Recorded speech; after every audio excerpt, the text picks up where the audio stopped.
दोस्तों नमस्कार। जनगणना 2027 के एक और नए वीडियो में आपका हार्दिक स्वागत है। ये वीडियो हमारे लिए बहुत महत्वपूर्ण होने वाला है क्योंकि हम इसमें देखेंगे भवन का कंसेप्ट और जनगणना मकान। ठीक है ना। भवन और जनगणना मकान, इनके कंसेप्ट को पूरी तरह से क्लियरली हम समझने वाले हैं। तो आप बने रहे वीडियो के अंत तक। कुछ ज़रूरी जानकारी मैं आपको बता देता हूँ।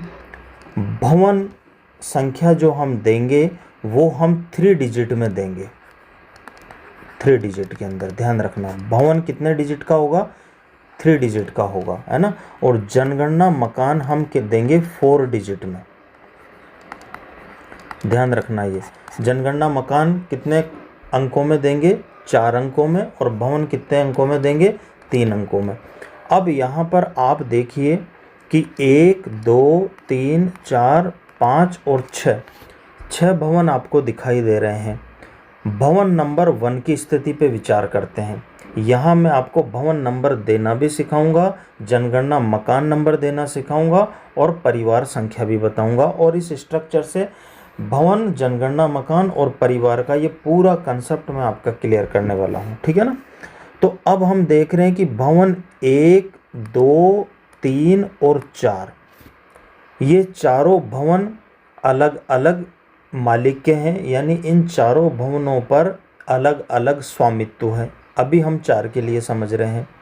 और इन सभी में जनगणना मकान 1 हैं और एक एक परिवार रह रहा है। तो जो भवन नंबर 1 है ना, उसके मुख्य द्वार पर, यानी यहाँ कहीं अपन को लिखना पड़ेगा। तो यहाँ जो लिखना है मैं यहाँ लिखता हूँ। सबसे पहले आपको लिखना पड़ेगा ज डॉट भ डॉट, यानी जनगणना भवन कौन सा है? ये 001, ये लिख देंगे हम। ठीक है ना। अब चूंकि ब्रैकेट लगाकर यहाँ पर इस तरह, अगर भवन नंबर 1 में जनगणना मकान 2 या 2 से ज़्यादा होते तो फिर हम यहाँ लिखते, जैसे 2 होते तो 2 लिख देते, है ना। 3 होते तो 3 लिख देते। लेकिन चूंकि भवन 1, 2, 3 और 4 में हम जनगणना मकान 1 ही मान रहे हैं, इसलिए अभी हम यहाँ पर कुछ नहीं लिखेंगे। ठीक है ना। तो j डॉट भ डैश 001 3 डिजिट में लिख दिया हमने, यानी जनगणना भवन नंबर 1 हो गया ये। ठीक है। अब इसमें जनगणना मकान नंबर, ये हमारे कहाँ पर होगा? ये हमारे HLO ऐप के अंदर लिखना है। यहाँ तो j डॉट भ डैश 001 लिख देना है। ठीक है। अभी पूरी चीज़ क्लियर हो जाएगी, यहाँ तक आएंगे हम। तो यहाँ पर जनगणना मकान हमें कितने डिजिट में लेना है? 4 डिजिट में। तो हम HLO ऐप में क्या लिखेंगे? 0001। ठीक है। इसका क्लियर हो गया। अब इसका ऐसे ही हम क्या लिखेंगे बताओ? यहाँ पर मुख्य प्रवेश द्वार पर लिखना पड़ेगा ना। तो इसके लिखेंगे हम j डॉट भ डैश 002, यानी ये हमारा भवन नंबर 2 हो गया, है ना। और HLO ऐप में क्या लिख देंगे? जनगणना मकान नंबर कितना हो गया? अब देखो, एक तो यहाँ हो गया ना, तो यहाँ 0002 हो जाएगा। ऐसे ही इसका क्या लिखेंगे? तीसरे के लिए लिखेंगे j डॉट भ डॉट 003 और जनगणना मकान नंबर 0003। अब यहाँ तक हमारे ऐसे ही इसके लिए जनगणना भवन नंबर 4 हो जाएगा और जनगणना मकान नंबर 0004 हो जाएगा। अब भवन नंबर 5 की कंडीशन पे विचार कीजिए और ध्यान दीजिए।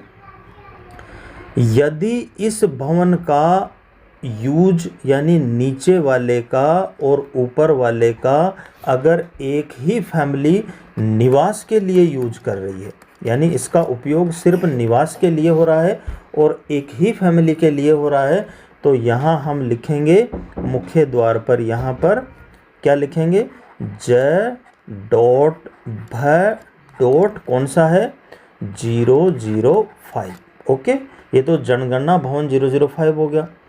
अब यहाँ पर क्या है? एक ही फैमिली के लिए यूज करवा रहे हैं अपन अभी फ़िलहाल। भले ही इसके ऊपर का रास्ता स्वतंत्र और पृथक है और इसका रास्ता भी स्वतंत्र और पृथक है, लेकिन हम ये मान रहे हैं कि ऊपर की बिल्डिंग और नीचे की बिल्डिंग का यूज एक ही फैमिली कर रही है, एक ही फैमिली का स्वामित्व है।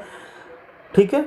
तो अभी हमारा जनगणना भवन हो गया 005 और जनगणना मकान कौन सा हो जाएगा 0005, क्योंकि 004 तक तो यहाँ हो गया था, अब इसमें 5वें नंबर का जनगणना मकान हो गया और परिवार 1 हो जाएगा, है ना। ठीक है, अब हम इसकी कंडीशन बदल देते हैं। अब ये मानते हैं हम कि नीचे वाली बिल्डिंग में एक परिवार रह रहा है और उसका स्वामित्व तो नीचे वाली बिल्डिंग पर है और उसका खाना भी नीचे अपनी बिल्डिंग में ही पक रहा है, और ऊपर वाली बिल्डिंग पर दूसरा परिवार रह रहा है और इसका स्वामित्व इस पर है, इनका खाना रहना सब ऊपर हो रहा है। और आप देखिए कि ऊपर की बिल्डिंग का पृथक स्वतंत्र प्रवेश मार्ग भी है। अब हमारे यहाँ नीचे वाले भवन में एक फैमिली हो गई, ऊपर वाले भवन में दूसरी फैमिली हो गई, दोनों का अपना अपना स्वामित्व है और अपना खाना अपनी रसोई से बन रहा है। तो फिर यहाँ क्या लिखेंगे, यहाँ पर हम लिखेंगे जनगणना भवन 005, यानी ये जनगणना भवन तो एक ही हो जाएगा, लेकिन अब यहाँ ब्रैकेट में हमें 005 के आगे 2 लिखना पड़ेगा, ये ध्यान रखना। यानी अब हमारी लैंग्वेज इस तरह हो जाएगी, है ना, जो मुख्य प्रवेश द्वार पर लिखेंगे j.भ बराबर या डैश 005 और ब्रैकेट 2। इसका मतलब है कि भवन नंबर 5 में 2 जनगणना मकान है। ठीक है, अब 2 जनगणना मकान है तो इस वाले को तो हम देंगे 0005 जनगणना मकान और ऊपर वाले को देंगे 0006, 2 जनगणना मकान हो गए। ठीक है ना। अब ऐसे ही क्या करेंगे अपन, अब भवन नंबर 6 के लिए देखते हैं। पहले एक कंडीशन पे विचार करते हैं कि इस वाली बिल्डिंग और इस वाली बिल्डिंग का उपयोग एक ही परिवार के द्वारा किया जा रहा है और सिर्फ निवास के लिए किया जा रहा है। तो यहाँ पर क्या हो जाएगा, यहाँ पर हो जाएगा j.भ-006, यानी जनगणना भवन 006 हो जाएगा, यहाँ हम कहीं लिख देंगे। ठीक है, अभी एक ही फैमिली के लिए देख रहे हैं। अब इसमें बताओ जनगणना मकान कितने हो जाएंगे, जनगणना मकान हो जाएंगे, इसमें अभी एक ही फैमिली के लिए हैं तो एक ही जनगणना मकान हो जाएगा, लेकिन नंबर कौन सा आएगा, 4 तक तो यहाँ हो गए, 2 हमने इसमें मान लिए तो 5 और 6 हो गया, तो यहाँ पर 7वें नंबर का हो जाएगा जनगणना मकान, है ना। और जनगणना परिवार कितना है, अभी 1, परिवार को कितने डिजिट में लिखना है 3 में, तो परिवार जो भी क्रमांक वो चल रहा होगा वो यहाँ पर 3 डिजिट में दे देंगे। जैसे यहाँ 1 2 3 4 परिवार यहाँ होंगे, 5 6 और इसमें 7वां परिवार। ठीक है दोस्तों, यहाँ तक कोई दिक्कत नहीं है। अब हम ये मान रहे हैं कि भवन नंबर जो 6 है उसकी नीचे की बिल्डिंग में एक परिवार रहता है, उसका स्वामित्व है, इसका प्रवेश द्वार अलग है, पृथक है। बीच की बिल्डिंग में कोई दूसरा परिवार रहता है और इसका रास्ता भी कहीं पीछे से स्वतंत्र तरीके से है, और ऊपर की यानी टॉप फ्लोर पर जो बिल्डिंग है उसमें कोई एक अलग परिवार रहता है, इसका रास्ता भी कहीं यहाँ से स्वतंत्र रूप से है, ये मान लेते हैं। अब हम देखो 1 2 3 फैमिली हो गई, यानी तीनों बिल्डिंगों में 3 फैमिली हो गई। तो ऐसे में हम क्या करेंगे, तीनों फैमिली हो गई तो 3 जनगणना मकान हो गए।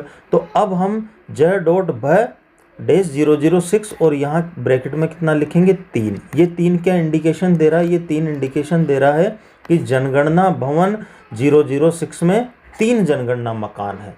ठीक है, ये ऐसे लिखेंगे। अब जनगणना मकान देखो नीचे वाला तो क्या हो गया 00, ये तो हो गया 007, ये हो गया 008 और ये हो गया हमारा 009। 3 क्या हो गए जनगणना मकान हो गए, 007 008 और 009, ये 3 जनगणना मकान हो गए। ठीक है, अब परिवार कितने हो जाएंगे यहाँ पर, अब परिवार देखो एक परिवार इसमें रह रहा है, एक इसमें रह रहा है, एक इसमें रह रहा है, तो 007 008 और 009। तो इस तरह से आपको लिख देना है और इस तरह से आपका ये सारा काम भवन का, जनगणना मकान का और परिवार का ये होने वाला है। उम्मीद करता हूँ दोस्तों कि इस वीडियो में आपको सब कुछ अब क्लियर हो गया होगा।